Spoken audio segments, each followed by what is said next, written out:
Alright, all you listeners to the madness, and I guess a couple of you video gamers still playing the sticks tonight, welcome back to Under the Radar.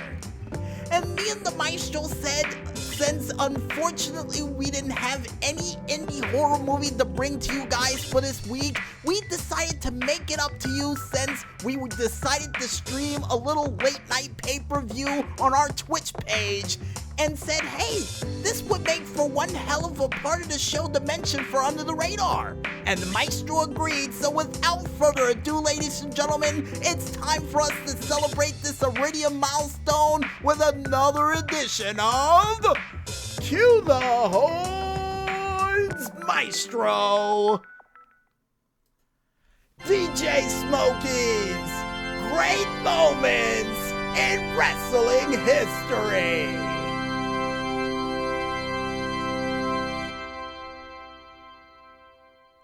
Yeah, if you're wondering at home, folks, I'm pointing at that sign that the Maestro decided to keep up after mentioning great moments in wrestling history 3 times in under a week.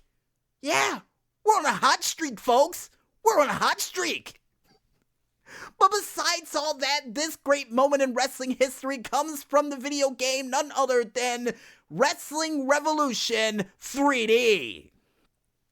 And this great moment in wrestling history takes place approximately 2 to 3 days ago when me and the Maestro decided to actually record our own little pay-per-view, a part of a company called Federation Online, and the pay-per-view was entitled Rise to Power.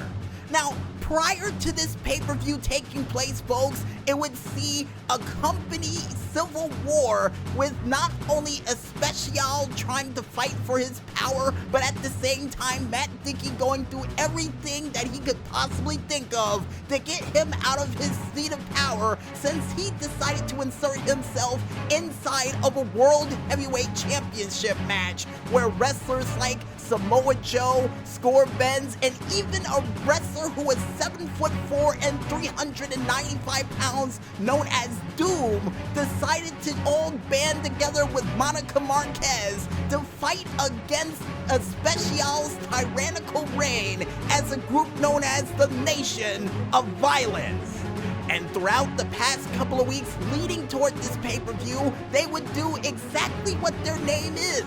violence, taking out people left and right, all to prove their point that a Special was not the right man for the job, leading into this pay-per-view where the owner of the company, Yap Massacre, would decide that there will be a 5-on-5 Survivor Series match where the winner would not only run the company, but also if the Nation of Violence loses, they would have to disband immediately after they lose. But on the opposing side of the fence, who would be on their team? It would be none other than the Texas Rattlesnake Stone Cold Steve Austin coming back from injury, JTJ Jr., JTJ himself, leader of a law firm I may add, King Cold, and Especial, the owner of the company as well.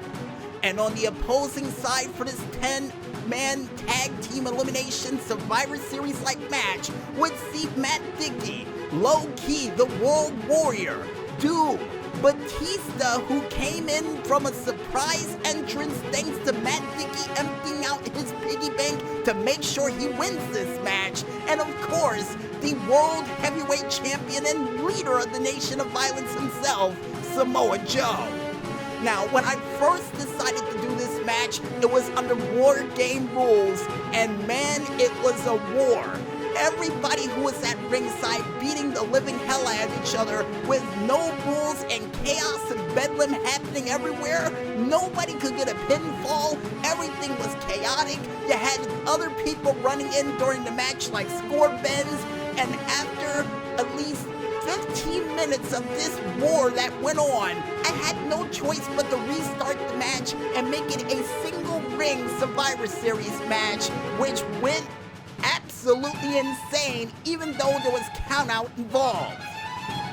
And in the opening portions of the match, Doom had everything well in control, tossing around Especial and JTJ Jr. like if they were small children, which technically one of them was, and would also see JTJ Jr. in his in-ring debut taking it to the giant 7-footer by kicking him in the face with a wheelhouse kick from the top rope.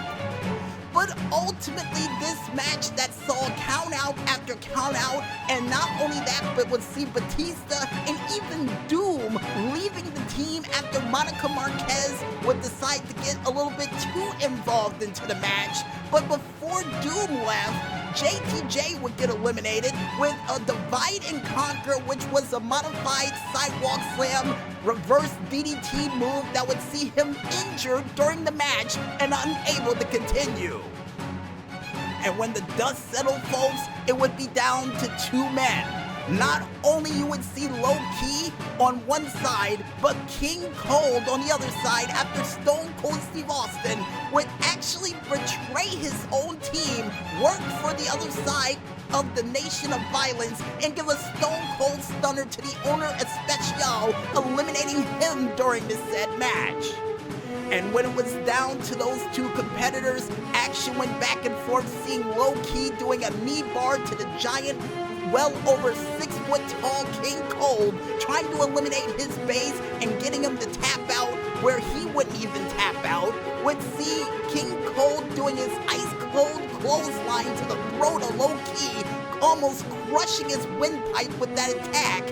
only for both of these gentlemen to take it to the outside of the ring, frustrated that they couldn't pin each other, for King Cold to lay a nasty super kick to the face of Low Ki, busting him open, and Low Ki getting his revenge with a German suplex, then leading into a side headlock takedown after King Cold would try to go for his Cold Crusher Stunner. And while that was all going on, the referee's count would just go higher from 6